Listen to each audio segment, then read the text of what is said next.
everyone, ako po si Ricky Baliano and I am here to share with you about the wonderful products na meron po ang Tau Elevate, and at the same time, matututo po tayo kung paano natin naalagaan ang sarili natin. And if you know someone na may sakit, maturuan nyo na rin. Dahil po, alam nyo po, ang kalusugan po is we can learn from everyone. Okay? Hindi lang po natin matututunan yan sa isang tao, okay? Pero we can also learn from other people na meron ng sakit o sa mga tao na wala pang sakit. Kaya po, tinanong ko kayo, kung kayo po ay may sakit, baka naman turuan nyo po yung mga wala pang sakit na mag-ingat. Kasi kung hindi po sila mag-iingat, yung sakit na meron kayo, makukuha din niya. Okay? Doon naman po sa mga walang sakit, turuan niyo po yung mga walang sakit na sana hindi rin sila magkasakit. Ganyan po ang pinaka-objective po natin. And ngayon po ay mag-uusap tayo ng mga ilang oras. Okay po ba kayo? Mga 1 hanggang 2 oras. Pag-usapan po natin ang kalusugan. Kasi this is all about symposium. Alam niyo po, most of the time, ang mga symposium po, may bayad po yan. Pero kayo po ay nandito, gano'n na rin po yung mga nasa labas ng ating area, ay makakapakinig ng libre para po sa kanilang kalusugan. Okay? So, umpisahan po natin. Ang sabi po dito, if you lose your health, you lose everything. Alam niyo po ba na ang lahat po ay nakakonect sa ating kalusugan? Everything is connected to our health. Kung kayo po ay may profession, nagtatrabaho po kayo, pwede kayong doktor, pwede kayong lawyer, pwede kayong accountant, pwede kayong architect or engineer. Alam niyo po ba, ang inyong profession ay connected sa inyong health. The moment na kayo ay magkasakit, hindi nyo na magagawa ang inyong profession. Makakapaggamot. Ang mga lawyer, hindi na makakapag-handle ng case. Kasi po, ito po ay nakakunik sa ating kalusugan. Kung kayo naman po ay nagtatrabaho, even your work is also connected to your health. The moment you get sick, hindi ka na makakapasok sa iyong trabaho. Kaya, if you lose your health, you lose everything. Tignan niyo po, kung kayo po ay merong savings, may ipon kayo sa bangko, meron kayong property, meron kayong investment, pero alam niyo po ba, the moment na kayo po ay nagkasakit, lahat ng mga naipon niyo sa bangko, i-withdraw niyo yan para ipangbayad sa ospital, sa gamot, at sa doktor. Masisiro po ang laman ng inyong bangko. Kung kayo po ay may property, ibebenta niyo po yan para maibalik niyo lang po ang inyong kalusugan. Kaya, totoo po ito, if you lose everything, if you lose your health, you will lose everything. Kaya po dapat alagaan natin before it's too late. Alam niyo po, ito po ang nangyayari. Many people spend their health gaining wealth, and then when they get sick, they spend their wealth to regain their health. Marami po nagsasakripisyo para daw kumita para sa pamilya, pero nasasakripisyo naman po ang kanilang kalusugan. Like napupuyat, nang-stress, nagugutom, nauuhaw, walang pahinga. Alam niyo po, pagdating ng panahon na sira yung kanyang kalusugan, hindi paglaruin ang kanyang anak, nawala na siya. At sa buhay, nawala na siya. Ano pong dahilan? Kasi sinakripisyo po ang kanilang kalusugan. Kaya dapat po, wag po natin hahayaan na yung ating kalusugan ay masayang dahil mawawala po ang lahat sa inyo. Alam niyo po ba, ang isang taong may sakit, isa na lang po ang pangarap. Alam niyo po ba ang pangarap ng isang taong may sakit? Gumaling. Pero ang isang taong walang sakit, marami pa bang pangarap? Marami pa. So ang tanong ko sa inyo, anong gusto nyo? Maraming pangarap o isa na lang? Sino dito, isa na lang ang pangarap? O yung iba sa inyo ayaw lang magtaas, pero yung katabi mo, baka isa na lang pangarap niya. Ano yan? Ang pangarap niya, gumaling.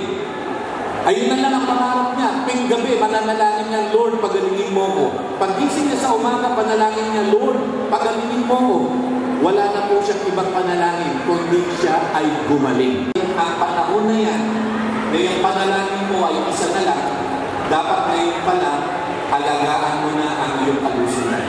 Sabi po nila, pag nag-isip ka ng kalusugan, napakamahal. Napakamahal daw maging healthy.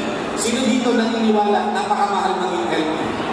Alam niyo po ba, mas mahal ang magkasakit kaysa yung mag-isip ka na maging healthy? Mas mura. Tingnan niyo po magano ka lang, magtabi ka lang ng 1,000. Sa loob ng 12 buwan, ilan na po yun? 12,000. Pagdating ng 10 taon, 120,000, mapapansin mo, kaya mong bilangin kung magkano gagastusin kung ayaw mo magkasakit. Pero alam niyo po ba, pag kayo po ay nagkasakit na, hindi niyo na alam kung kailan kayo hihinto na gumastos. Hindi pa, dahil hindi na po hihinto. The moment na kayo ay nagkasakit, hindi na po hihinto ang gastos. Kaya mas maganda, habang kayo po ay healthy pa, pangalagaan nyo para hindi po kayo lifetime na gumagastos. So that is our advocacy. Ayan po ang aming mission, maturuan natin ang mga kapwa natin Pilipino na maintindihan nila kung gaano kahalaga ang maging malusog, ang maging healthy. Sino po dito sa tingin niyo po ba health conscious ang Pilipino? Health conscious ang Pilipino? Sino may sabing health conscious ang Pilipino? Taas ang kamay. Okay, sino may sabing hindi health conscious ang Pilipino? Okay. Sino yung walang pakialam? Eto po. Alam niyo po ba ang Pilipino hindi po health conscious? Alam niyo kung bakit? Simple lang. Sa monthly budget niyo, may nakalaan ba doon na health? Meron wala? Wala. O ibig sabihin, hindi tayo health conscious. Kaya pag nagkasakit, dahil hindi part ng budget, mamumutan o magbebenta. Dalawa lang. Isipin, mamutang ka, magbenta ka, magsangla ka. Bakit? Kasi hindi kasama yan sa monthly budget namin. Nakuha niyo po? So, kung kayo po ay hindi health conscious, ano po ang tendency ng tao hindi health conscious? Magkasakit o hindi? Magkasakit. Okay? Napakahalaga po ang health.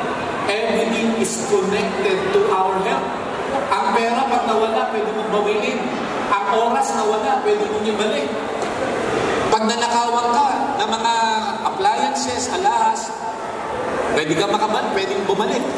Pero pag ang health mo nawala, wala nang balikan. Totoo hindi? Totoo. Ang dami kong kakilala po may sakit. Hanggang ngayon, pagtingin ko may sakit pa din. Bakit? Ang hirap-hirap ibalik. Kaya doon sa mga healthy, doon sa mga wala pang sakit, alagaan niyo po ang inyong sarili. Alagaan niyo po, dapat matuto kayo kung paano aalagaan. Hindi basta-basta, hindi ako kakain. Mas lalo ka mamamatay. Diba? Kakain ako ng kakain. Mas lalo ka mamamatay. Nakuha niyo po, you need to understand kung ano po ang tamang paraan kung paano magiging healthy. Okay? Tingnan niyo po yung World Health Crisis. Ibig sabihin, ito po yung balita, pinaka-latest na balita, patungkol po sa kalusugan sa buong mundo. Kung tayo ba ay nagiging healthy o kung lumalala ang mga sakit. Una, tingnan niyo po, ang unang top cause of death, ang daming namamatay ngayon sa cancer. Baka may kakilala po kayo, ang lakas-lakas, then after 3 months, nakalibing na, nakakremate na, dahil cancer ang kinamatay. Tignan niyo po, ang sabi ng pag-aaral, 20 million ang bagong case ng cancer ngayon. Hindi mo alam kung sino ang tatamaan niyan. Okay? Hindi natin alam, sabi 20 million ang bagong case ngayon.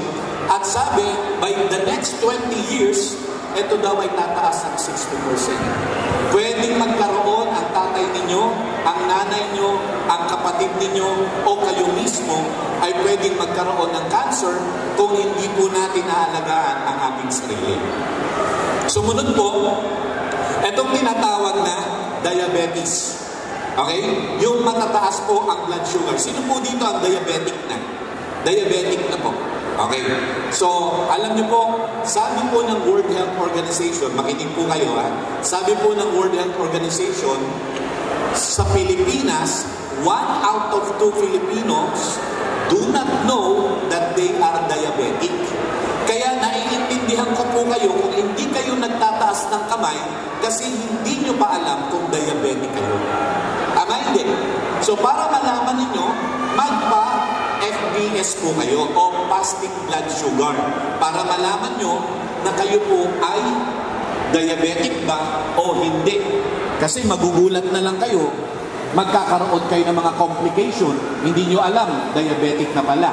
So, ayun po ang kailangan nating maintindihan. Tingnan nyo po, ano po sabi dito? Sabi po dyan, sa buong mundo, sa 12 na may diabetic, sa 12, isa doon diabetic. Dito naman po, people with diabetes who do not know they have they have it, 1 in 2. Sa buong mundo yan, hindi lang sa Pilipinas pala. Ano pa? 1 every 7 seconds ang may namamatay. No? Huminga ka lang ng ganito, may namatay na sa diabetes. Okay? Lumingon ka lang, may namatay na sa diabetes. Bakit? Every 7 seconds, 1 will die of diabetes. Ang nakakatakot po sa diabetic, hindi nila alam kung anong komplikasyon ang dadapo sa kanila. Hindi nila alam. Hindi nila alam kung mabubulag ba sila, kung mapuputulan ba sila ng paa, kung mai-stroke, kung maaatake sa puso o idadialysis. Hindi po nila alam yun. Naghihintay lang sila kung anong complication ang pwedeng dumapo sa kanila. Maganda ho ba may diabetes? Kaya kailangan po, aware kayo kasi pwede po tayo magkaroon ng diabetes. Okay? Ano pa po? Tingnan niyo po sa buong mundo, mag-focus lang po tayo sa Southeast Asia. Ang sabi po, noong 2015, 78.3 million lang ang may diabetes sa Southeast Asia, including Philippines. Ngayon po, sa 2040, 140 million ang magkakaroon ng diabetes. So nakakalungkot, hindi po bumababa ang case ng diabetes, tumataas pa. Ayan po ang medyo malungkot na kwento. At eto na po, sa mga diabetic, eto po yung mga complication. Pwedeng ma-stroke, ma-heart attack, pwede pong magkaroon ng katarata, glaucoma, diabetic foot. Pwedeng magkaroon ng diabetic nephropathy, masira yung kidney. O di kaya, diabetic retinopathy, pwede masira ang mata o magulat. Tsaka, peripheral neuropathy, parang meron namamanhid, madalas sa paa, parang meron mga tingling sensation, parang may kumikilig daw, sa kanilang mga paa. Ayun po ang mga sintomas ng diabetic. Ito po mga warning signs para makita niyo po kung kayo po ay diabetic, no? Ayan mo, number 1, mabilis na pagpala, walang dahilan, hindi naman nagpapapala, hindi naman nag-weight loss, pero mabilis kumapala. Mabilis mapagod? Sobrang pagod. Ano pa? Gutumin. Okay? Ang bilis magutom. Ano pa po? Mabilis makuhaw. Lalo na sa umaga, pag-isip na kuhaw, sign po yan ng diabetes. Frequent urination, lagi po naiinig, lalo sa gabi, iinig, hindi po makapapit. Ano pa? Tingling and numbness, blurred vision, malabo na ang mata. Sumunod po ang real boom. Meron po ba ang sugat na hindi gumagaling? Okay, real po ay sintomas ng diabetes. Kailangan nila po magpa-check up para kayo po ay malunasan ng gamot. Okay? Ano pa po? Urine attracting ants. Yung ihi ninyo, may mga langgam na pumupunta. So that is the sign na kayo po ay diabetic na. Another problem po, kidney disease. May dialysis center na po ba dito sa Lawan? Marami po ba? Unti lang? Marami-rami na? Okay, bakit po? Unti-unti na pong nasisira ang ating mga kidney, hindi lang po sa lugar na to, pero sa buong Pilipinas po, laganap na ang dialysis center. Bakit po? Dahil ang dami ng Pilipino ang nasinisira ang kidney dahil sa soft drinks, dahil sa junk food, dahil sa mga processed food, dahil sa hypertension. Kung kayo po ay high blood at hindi nyo po naalagaan ng pagtaas ng inyong BP, pwede pong tamaan ang inyong kidney. Okay? So, ito po ang sinabi ng pag-aaral. Ngayon po, nasa 850 million na ang sira ang kidney. May kakilala mo ba kayong dinadialysis? O dadami pa po yan. Dadami po kasi sabi po ng pag-aaral, dumadami po ang chronic kidney disease. Okay, ano pa po? Cardiovascular diseases. Ito po ang #1 cause of death all over the world. Bakit po may nai-stroke? Bakit po may inaatake sa puso? Dahil po dyan, related sa cardiovascular disease.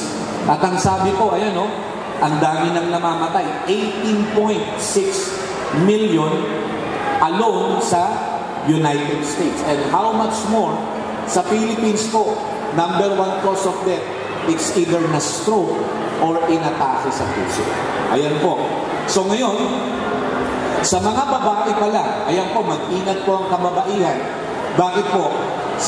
Heart disease is the #1 killer of women.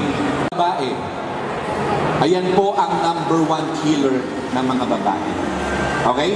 Bukod po sa tinatawag na cervical cancer, breast cancer, ovarian cancer, ang #1 na kumukuha sa buhay ng mga kababaihan is cardiovascular disease. Kaya pag-ingatan po natin, no? Iniisip. Halimbawa, magkasakit ka, ang gagawin mo, magpapa-doktor ka. Hihingi ka ng gamot o ng reseta para bigyan ka ng reseta ng doktor.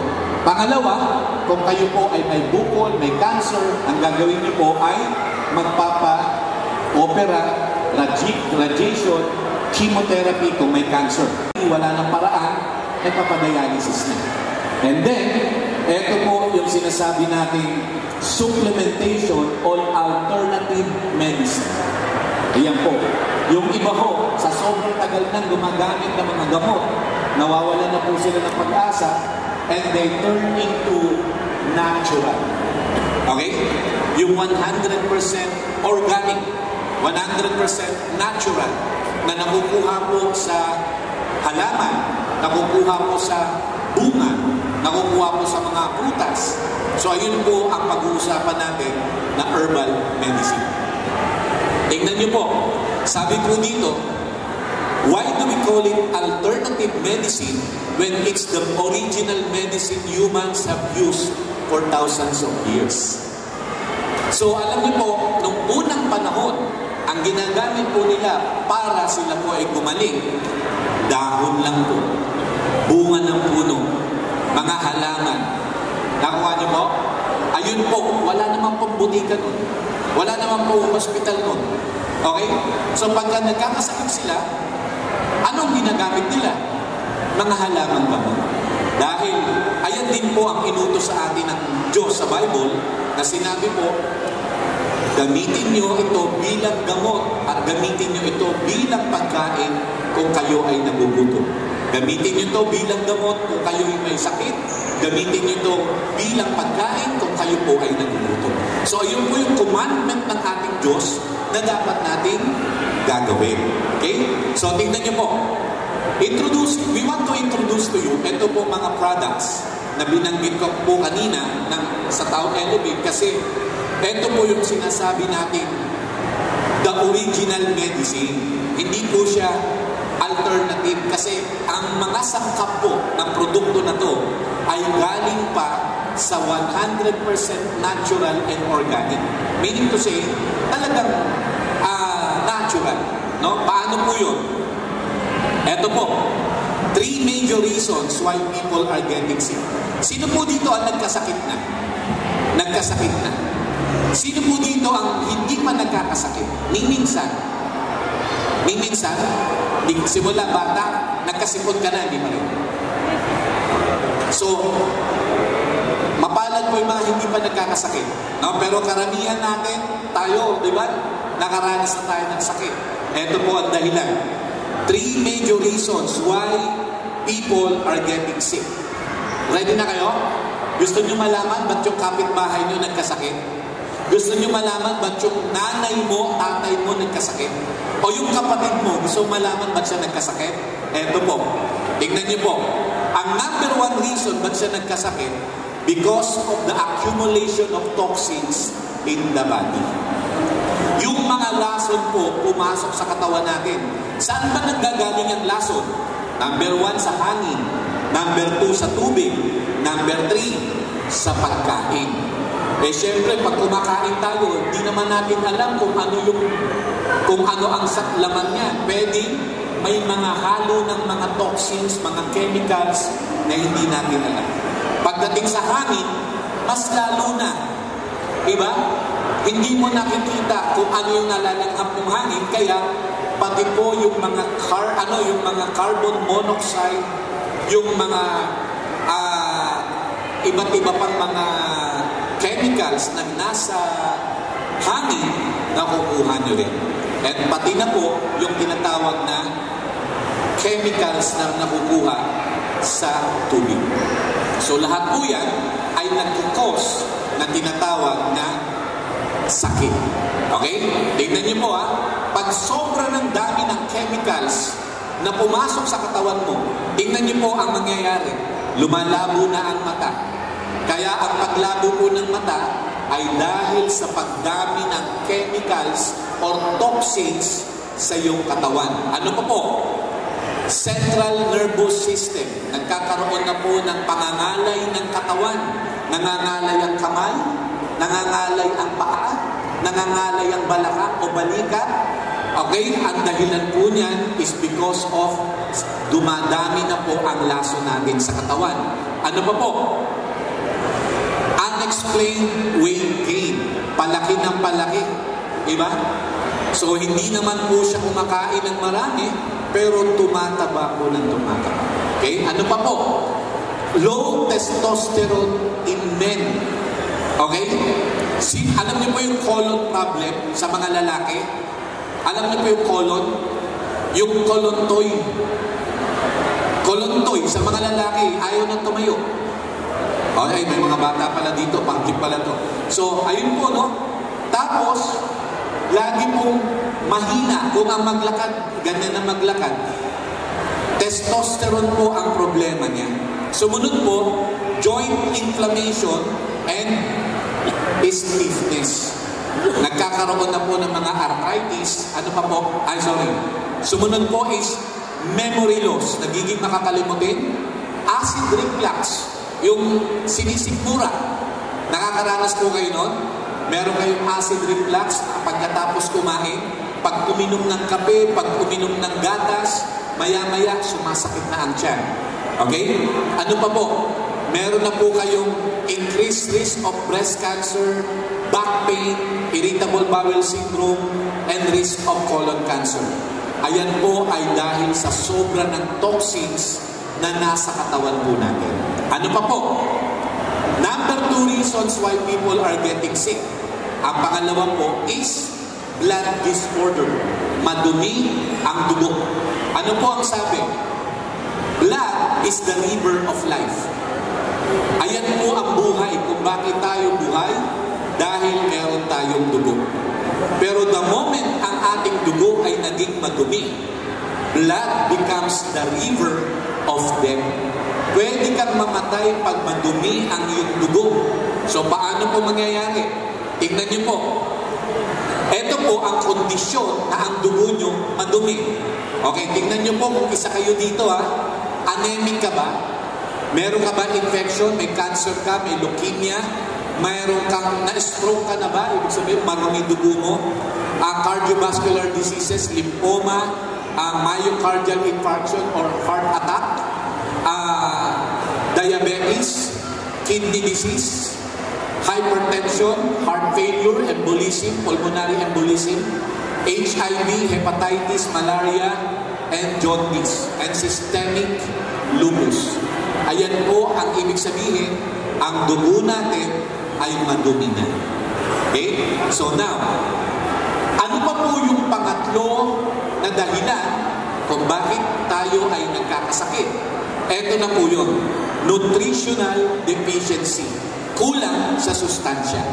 Halimbawa sa atin, pagkakain tayo, merong kanin, may ulam, at may isang basong tubig. Diba normal sa Pilipino? Napakakulang po ng sustansya na nakakain natin. At dahil sa kakulangan na yan, ito po ang nangyayari. Tingnan niyo po, malabo na ang mata. Pangalawa, yung kanyang ngipin nagdudugo, yung kanyang gums nagdudugo, hair nalalagas na. Ano pa po? Nails, may problem sa nails. Ano pa po? Muscle and joints, laging masama ang pakiramdam, masakit ang muscle, masakit ang mga tuhod, ang mga joints, kasi po kulang sa sustansya. Ano pa ho? Sa mouth, may mga singaw, may mga sugat. Ayan po. Ano pa ho? Yung medyo bad breath. Ayan po ay sign na kayo po ay kulang sa nutrisyon. Ano pa po? Skin.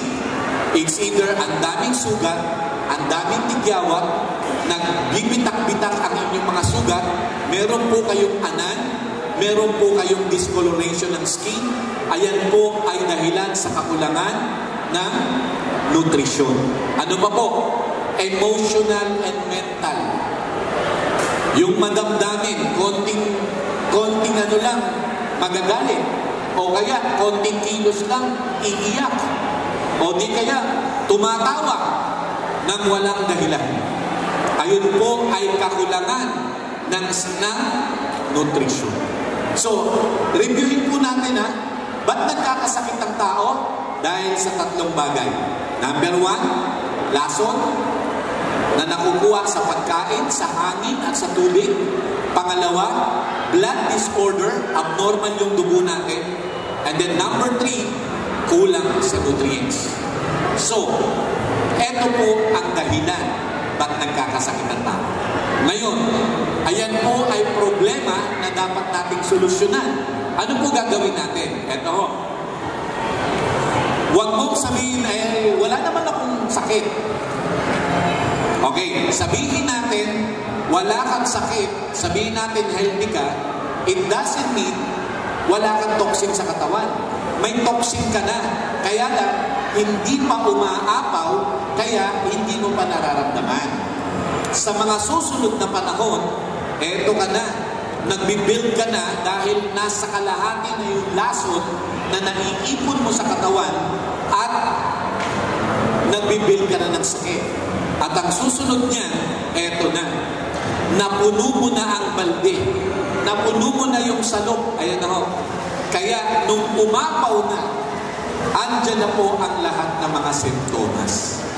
Okay? So, ang ating gagawin po, kailangan matanggal yung mga laso na yan sa iyong katawan para masabi mo na healthy ka, hindi ka magkakasakit, kailangan matanggal itong mga laso na nasa katawan po natin. Okay? So, ang gagawin po nating protocol, health protocol, number 1, detoxification. Mag-cleansing po tayo. Tatanggalin natin ang lahat ng mga toxins na nasa katawan natin para maging healthy tayo. Pangalawa po, balancing. Yung mga abnormality sa katawan natin like mataas ang sugar, mataas ang uric acid, mataas ang cholesterol, kailangan po natin maipababa lahat yun para mawala po yung abnormality ng ating kalusugan. And then number 3, nourishing. Kung ano po ang mga kulang na sustansya sa ating katawan, ibabalik po natin. Tandaan niyo po hindi mo kaagad mababalik yung sustansya. It takes time. Kaya ito po ay isang commitment sa sarili mo na simula sa araw na to, magiging healthy ako araw-araw. Hindi pwedeng iinom ka ngayon, tapos ang susunod mo, next month na. Hindi po. You need to be committed to yourself that you will be healthy every day starting today. Okay? Ganyan po dapat ang gagawin natin mindset. Kasi ulitin ko po, pag nawala na ang health mo, hindi mo na yan mababalik. Tandaan niyo po yan. Pag nawala na health mo, hindi mo na yan mababalik. Hindi ka pa, gumawa ka na ng paraan. Pangalawa, tingnan mo po ang aming solusyon sa problema mo. Kasi baka may problema ka na sa health, gusto mo talaga makarecover. Ginawa mo na ang lahat para ikaw ay gumaling. Wala pa din. Meron po kaming isa-suggest sa inyo na makakatulong para maibsan po ang inyong mga kalagayan. Okay. Una, detoxification. Ano ba gagawin sa detoxification? Ito po yun. Alam niyo po ba ang paraan para tayo ay mag-detox? Number 1, defecation. Dapat dumudumi ka ng 2 to 3 times a day. Pag ikaw ay hindi dumudumi ng 2 to 3 times a day, ayun po, yung lason iniipon mo sa katawan mo. So, kailangan dumumi ka. Sumunod po, urination. Dapat umiihi ka. Pag hindi ka umiihi ng madalas, yung lason po na maintain mo sa katawan mo. Kaya dapat iinom ka ng maraming tubig para mag-urinate ka. And then, expiration. Ibig po sabihin yan, ayan po yung minsan nauubo tayo, no? Nahahatching tayo.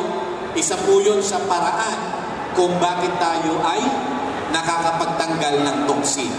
And then lastly, perspiration. Ang perspiration po, yung pinapawisan. Sino po dito ang hindi na pinapawisan? May problema po kayo. Pag hindi kayo pinapawisan, yung lason sa katawan nyo, hindi nyo po nailalabas. Ako po, nagsasalita ako pero yung sa likod ko, pawis na pawis. Yung dito sa hita ko, nararamdaman ko, tumutulo yung pawis. Pero masaya ako. Bakit? Kasi pinapawisan ako, yung lason sa katawan ko lumalabas. Kayo po, pinapawisan po ba kayo habang nakikinig? Okay, kung hindi po, hindi kayo nakakapaglabas ng lason sa katawan. Okay, now, ano po ba yung product namin na makakatulong sa inyo kung gusto nyo pong mag-cleansing, mag-detox? Okay, meron po kaming product na ang pangalan ay Elevate in One. Alam niyo po ba kung ano ang gawa? Anong kayang gawin? Ayan po ay natural. Ayan po ay organic. Wala pong side effect. Dahil kilala po yan ng katawan natin. Bigyan ko po kayong halimbawa. Sino na po nakakain ng avocado? Kilala ng katawan natin yan. Mag-a-adjust ka pa ba dyan? Hindi na. Kasi natural yan eh. Papaya. Kilala nyo ba yan? Mag-a-adjust pa ba yung katawan nyo? O, kaya wala na po magsasabi, may side effect ba yan? Wala nga po. Kilala nyo na yan eh. Okay? Ang ginawa lang po ng ng ating company, ginawang puro na nasa loob ng capsule. Pero siya po ay puro concentrated. Ano pa po? Cayenne o sili. Sino po dito kumakain ng sili o naghahalo ng pagkain? Ginagamit ang sili. O, kilala po natin yan. Ano pa po? Cinnamon. O, meron ng mga may mga bread dyan na merong cinnamon. Ano pa po? Ginseng, cranberry, barley, celery, plus meron pang vitamin C na may kasama zinc. So, yung mga sinabi ko po sa inyo, ingredients ng Elevate in One, ayan po ang tutulong para ma-flush out yung mga lason sa katawan po natin. Halimbawa, avocado, napakayaman po sa nutrients. Sobrang dami ng fiber. Magugulat ka tuwing kumakain ka ng avocado, dumadami ang pupo mo. Okay? Pasintabi po sa kumakain. No? Pero dumadami po ang volume. ng iyong dumi pag kayo po ay kumakain ng avocado. Kaya dahil po napakataas ng fiber. At hindi lang yun, habang nagki-cleansing ka, yung vitamins na kailangan mo, na-maintain mo. Yung iba po, pagka nag-cleansing, hinang-hina. Dito po sa Elevated One, pagka nag-cleansing ka, lumalakas ka. Hindi ka mamihina. Bakit to? Kasi meron pang mga ibang nutrients na present sa Elevated One. Tandaan niyo po kung ayaw magkasakit, tanggalin ang lason sa katawan. At ang product na to tumutulong para tanggalin ang lason at i-maintain ang mga nutrients sa katawan. Ano ba po? Ang avocado daw ay tumutulong sa digestion. Okay? At ang avocado daw ay tumutulong para dumami daw ang good bacteria sa katawan natin. Kasi meron po tayong good bacteria. Alam niyo po ba, trivia? Bigyan ko po kayo ng trivia. Alam niyo po ba kung nasaan karamihan ang inyong immune system? Alam niyo po ba kung nasaan? Sabi nila, nasa pulmon daw, nasa liver daw, nasa lungs daw, ang ating immune system. Okay? May katotohanan po yun, pero konti lang ang immune system na nasa lungs natin. Alam niyo po ba, 75% ng inyong immune system ay nasa inyong bituka. Kaya kung meron po kayong good bacteria na nasa tiyan, ang immune system po ninyo ay mataas. Okay? So, ano po ang ginagawa ng avocado? Pinapataas ang immune system sa inyong tiyan para hindi kayo madalas magkasakit. Tandaan niyo po 75% ng immune system nasa bituka. Kaya kung kumakain ka ng masustansya, ikaw ay healthy. Kung umiinom ka ng mga probiotics, ikaw ay healthy. Lalo na kung natural ang iniinom mo, avocado, o di dadami yung good bacteria mo, magiging healthy ka. Ano pa po? Papaya. Another source of fiber. Kaya yung iba ho na constipated, pinapakain ng mga ninuno natin ng papaya, after few hours, dudumi na siya. Okay? Kasi sa sobrang dami ng fiber. Ano pa po? Ito po daw ay ginagamit sa mga pag-improve ng infection, diarrhea, tsaka mga allergy. So kung meron pong nagda-diarrhea sa inyo, pakainin nyo ng papaya. Kung meron pong nag-allergy sa inyo, pakainin nyo ng papaya. So ganyan po ang gawain ng ating produkto. Dahil ito po ay may papaya, nakakatulong po siya para linisin ang ating digestive system. Ito po yung sinasabi nating sili o yung siling labuyo, itong cayenne pepper. Saan po daw? Pampatanggal ng mga pain. Minsan po pag dumudumi tayo, ang sakit. Pero pag gumamit po kayo ng Elevated One, ang nangyayari po, maganda po ang daloy ng inyong dumi na hindi kayo masasaktan. Ano pa po? Nakaka-manage po ng weight, nakakapagpa-sleep once na kayo ay gumagamit ng Elevated One. Ano pa? Siya po ay nagtitreat din ng colds at yung mga congestion, lalo na yung nahihirapan huminga dahil sa ubo at sipon.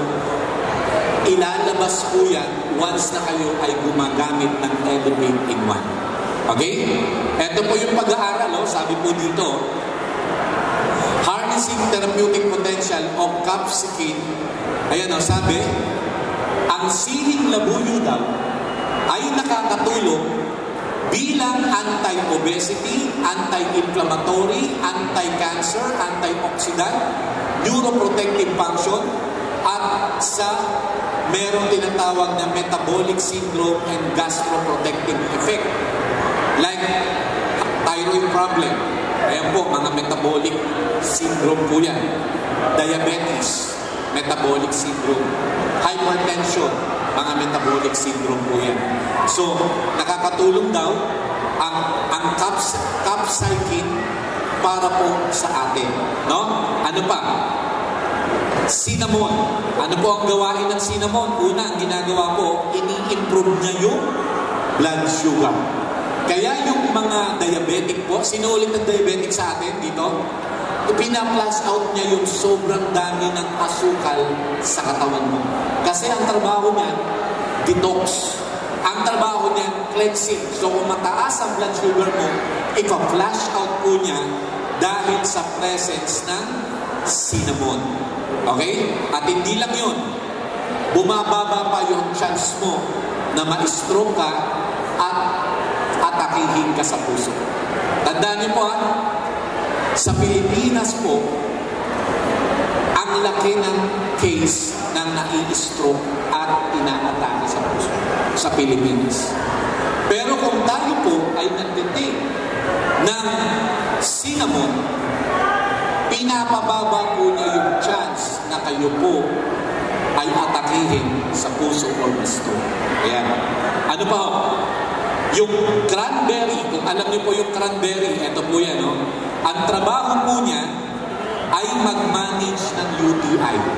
Halimbawa, kayo po ay nahilig sa mga maaalat, mga condiments, mga processed food. Ibig sabihin, ang taas ng excess salt sa inyong katawan. Alam niyo po, gagawin ng ng elevated one, ipa-flush out po yung sobrang salt sa katawan mo. Ipa-flush out yan para hindi ka magkaroon ng UTI. So kung magkaroon ka man ng UTI, ang ginagawa po ng cranberry, pinapatay niya yung bacteria. Kasi UTI is caused by bacteria. So yung bacteria na yan, ayan po ay papatayin ng cranberry. Okay? Another thing, ang cranberry daw ay nagpapabagal ng pagdami ng cancer. So kung kayo po ay may kakilala na cancer patients, kung sila po ay gagamit ng cranberries, yung kanilang cancer cells na imbis na dumami ng mabilis, babagal po ang kanilang pagdami. Ayun po ay dahil kung gumagamit sila ng tinatawag na cranberries. Ang good news po, yung cranberry na yan ay nasa elevated one. Palakpakan naman po natin. Okay, next. Ito rin po, no? Sabi po dito, kaya bumabagal ang pagdami ng cancer cells kasi pinapatay na niya ang cancer cells. Kumukonti. Ano pa po? It slows down the growth of cancer and it will reduce inflammation. Okay? Lalo na sa mga may breast cancer.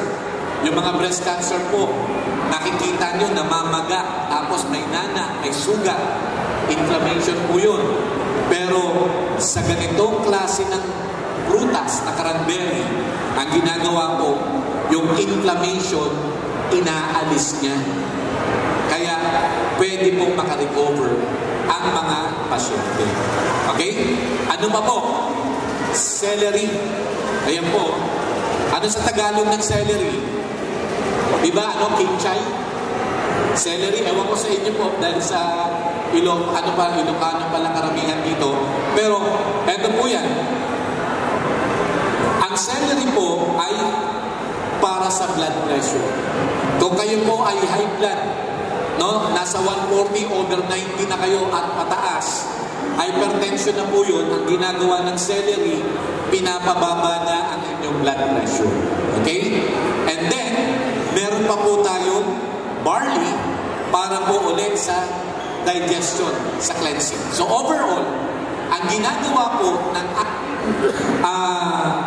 elevated one, yung sobrang dami ng sugar, pina-flush out niya. Sobrang dami ng salt, pina-flush out niya. Sobrang dami ng uric acid, ipa-flush out na. At sobrang dami ng toxins, ipina-flush out na. Kasi ayun kasi ang number one ba't nagkakasakit. Ano yun?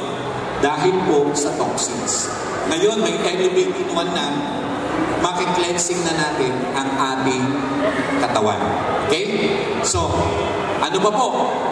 Ang barley po ay mataas sa fiber. Ayan po, kaya yung mga cholesterol, sino po may problem sa cholesterol?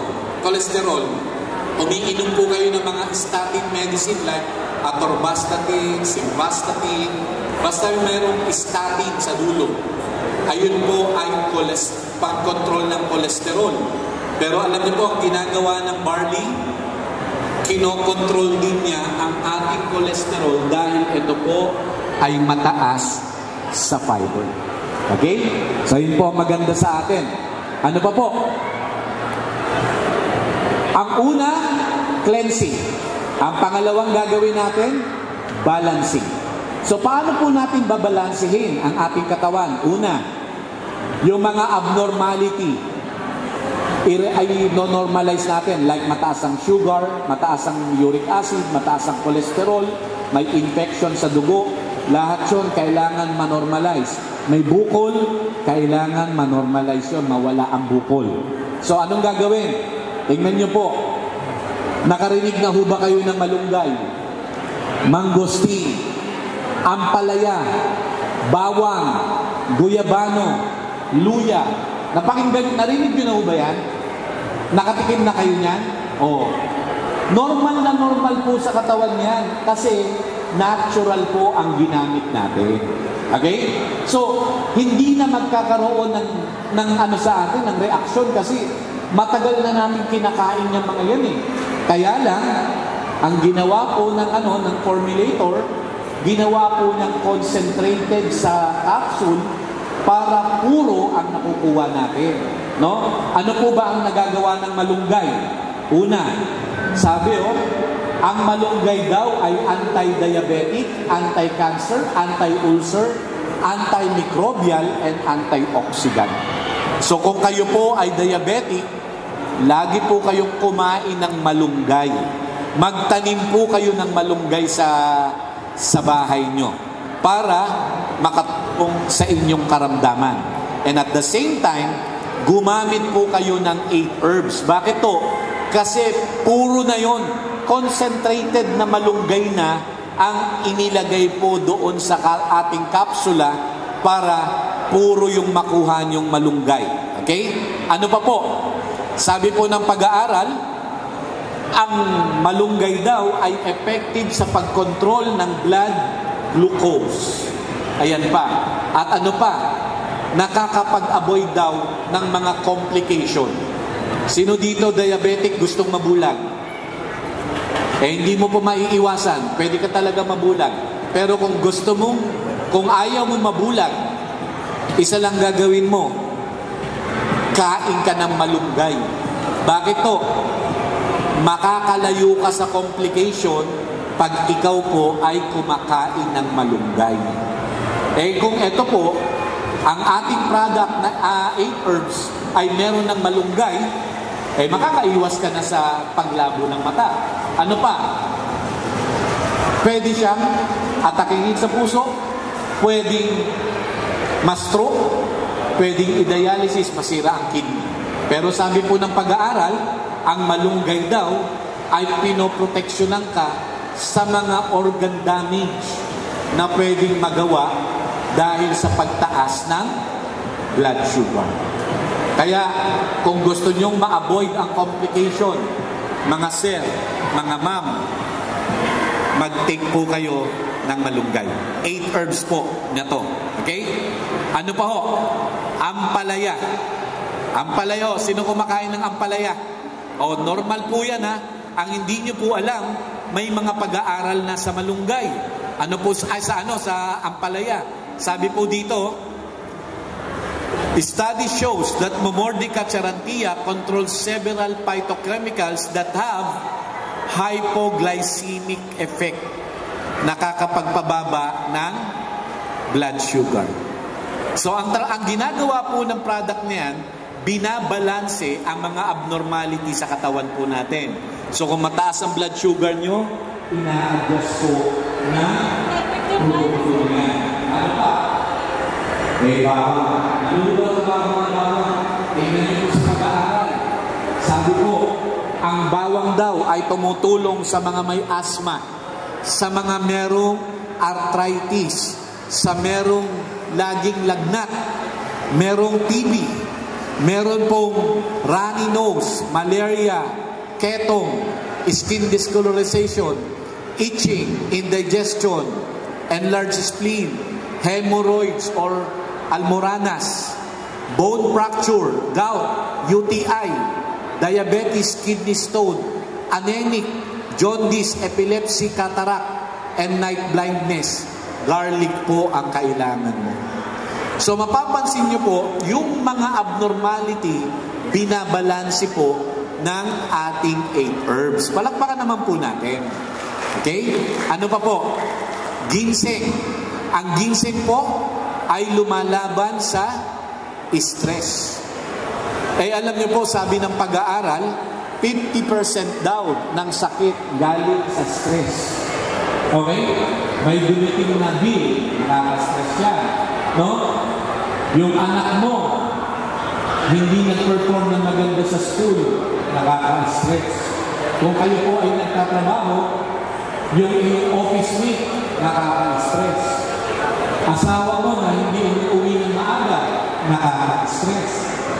Yung ang dami ng utang, nakaka-stress. Diba?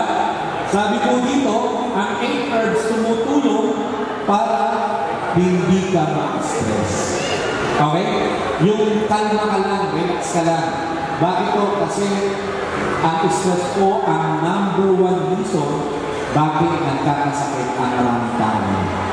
So, pero, with our product na merong ginseng, ang ginagawa po ng ginseng, tinatanggal niya yung stress natin. No? Ano ba po? Yung merong sinasabing colon sa mga lalaki, colon toy, okay? Erectile dysfunction, nakakatulog po yun. Bakit po? Pinapaganda yung blood circulation para mo maging normal yung sa lalaki. Ano ba po? Ang ginseng daw ay lumalaban sa fatigue. Kung kayo po ay sobrang pagod sa trabaho, sobrang pagod sa pagbiyahe, uminom kayo ng 8 herbs. Kinabukasan, para kang walang ginawa kahapon. Bakit? Hindi mo nararamdaman yung naging stress mo kahapon. Dahil ganyan kabisa ang ginseng. Ayan po, sabi po ng pag-aaral, no? Ang ginseng daw ay tumutulong din sa respiratory tract infection. Okay? Sa mga merong mga problema sa lungs, malaking tulong ang ginseng. So kung may kakilala kayo, may asthma or hika, merong COPD or chronic obstructive pulmonary disease, ayan po ay makakatulong itong 8 herbs natin. No? Ano pa? Guyabano. Saan po ang sabi ng DOST 2013, nag-release po sila ng pag-aaral.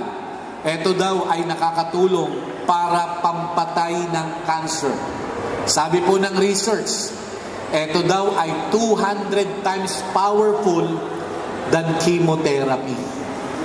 Ulitin ko po, sabi po ng research, ang guyabano is 200 times powerful than chemotherapy.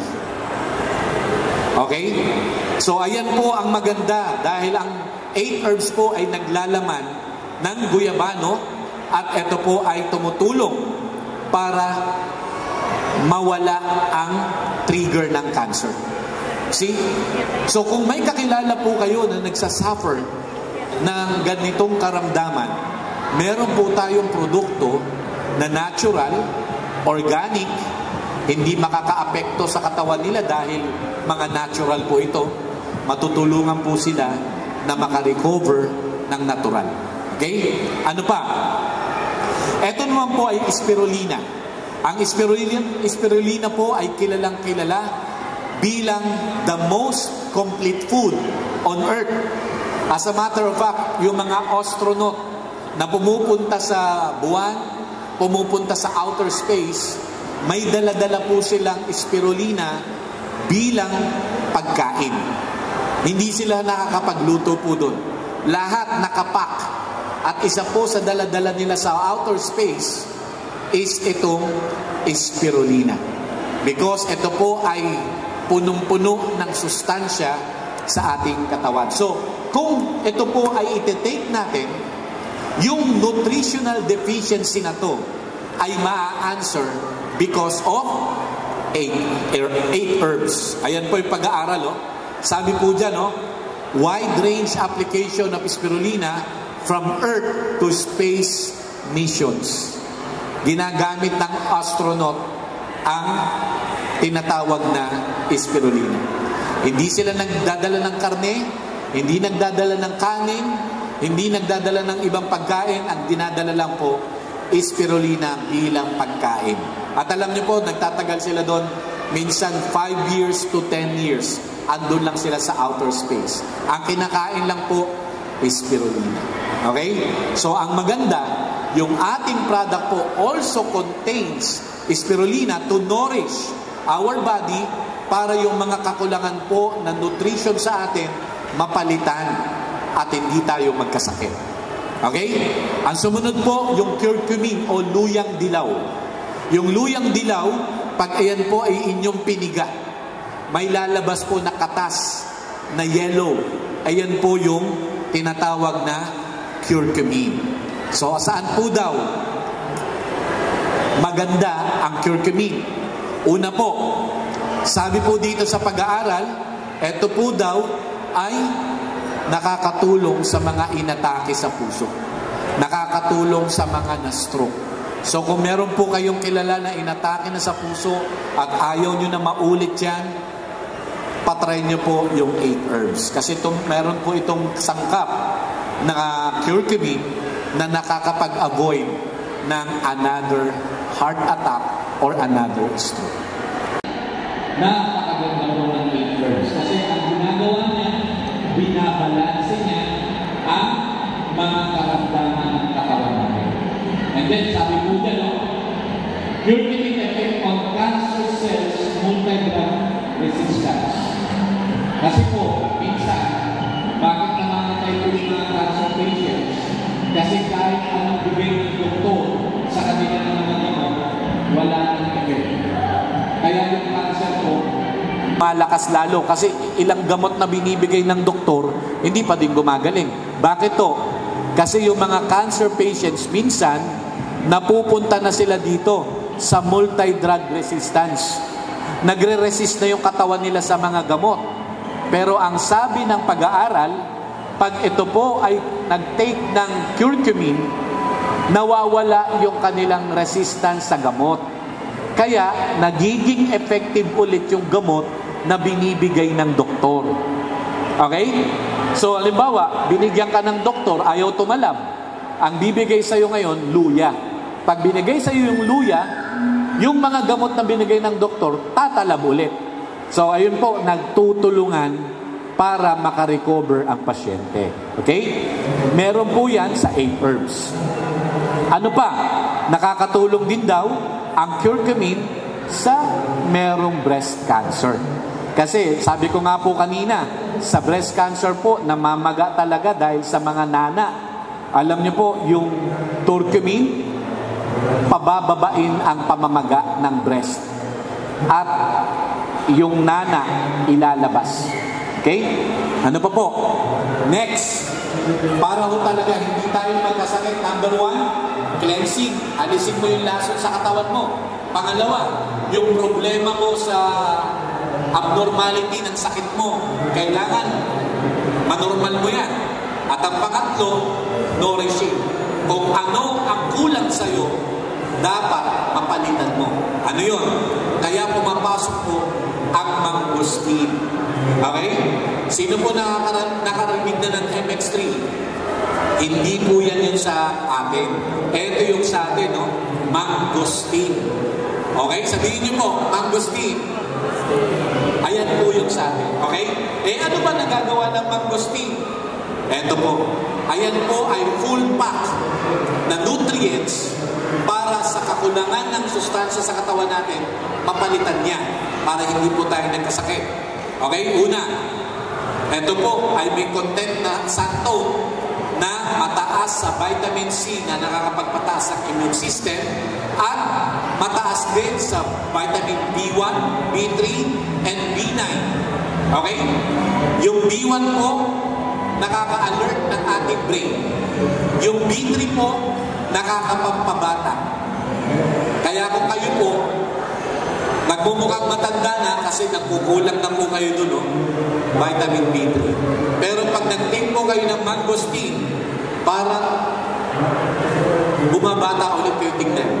Dahil sa vitamin B3. Okay? Next. Ang benefit po niya, unang-una, para sa digestion natin. Okay? Kung kayo po ay may diarrhea, nakakatulong po ang mangosteen. Ano pa po? Beneficial to the skin.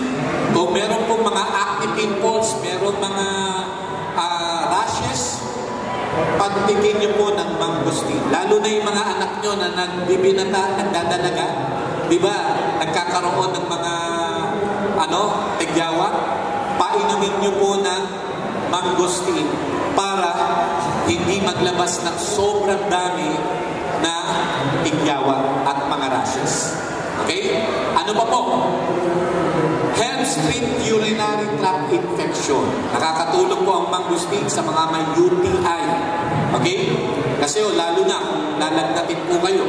No? After 3 days, may lagnat pa rin kayo, hindi na kaya ng pag-inom ng tubig, pag-inom ng buko juice, after 3 days, may lagnat pa rin, di mag-antibiotic na po kayo. Walang choice, di ba? Pero sa umpisa pa lang po, naramdaman nyo na nahihirapan na kayong umihi. Masakit na pag umihi kayo. Pero hindi pa kayo nilalagnat. Alam niyo po, ang solusyon, uminom na kayo ng maraming tubig at mag-take na kayo ng mangosteen. Okay? Mag-take na kayo para hindi matuloy sa UTI. Okay? Iwasan niyo po muna, pagka nakaranas kayo ng gano'n, iwasan niyo muna yung mga maaalat na pagkain at mga pritong pagkain. Ang gawin niyo po, uminom kayo ng tubig, 10 to 12 glasses a day para hindi matuloy ang UTI. Okay? Mag-take din po kayo ng mangosteen. Okay? Next, ito po ay potential treatment for cancer. Again, pinag-uusapan po natin ay prutas. Hindi gamot. Anong pinag-uusapan natin? Prutas po yan. Na ginawang concentrated na nakalagay sa capsule. Pero it is the same fruit na pinag-uusapan natin ngayon. Ano ba po? Ito po ay tumutulong sa merong bladder cancer. Okay? Anti-cancer din po talaga siya. Ayan po. Sabi po dito, ang mangosteen is anti-cancer. Kaya, yung mga may kakilala po ako na mayroong problema, may cancer talaga, mangosteen po ang nire-recommend ko sa kanila. Okay, next. Nakakatulong po saan? Sa pagpapababa ng blood sugar. Alam niyo po, maganda, natural ang mga ginagamit po natin na hindi magkakaroon ng side effects sa tao. Ano pa po? Ito po daw ay tumutulong pa na ma-promote yung heart para hindi po matuloy saan? Sa heart attack o sa stroke. Okay?